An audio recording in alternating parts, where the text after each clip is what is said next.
What's the meaning of agraphia? Agraphia. Agraphia. Agraphia.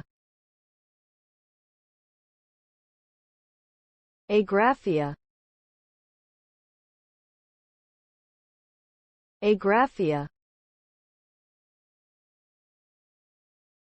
Agraphia is a neurological disorder characterized by the inability to write or express thoughts in writing. Despite the ability to read and understand written words, it can be caused by brain injury or disease affecting specific brain areas responsible for writing, such as the left parietal lobe.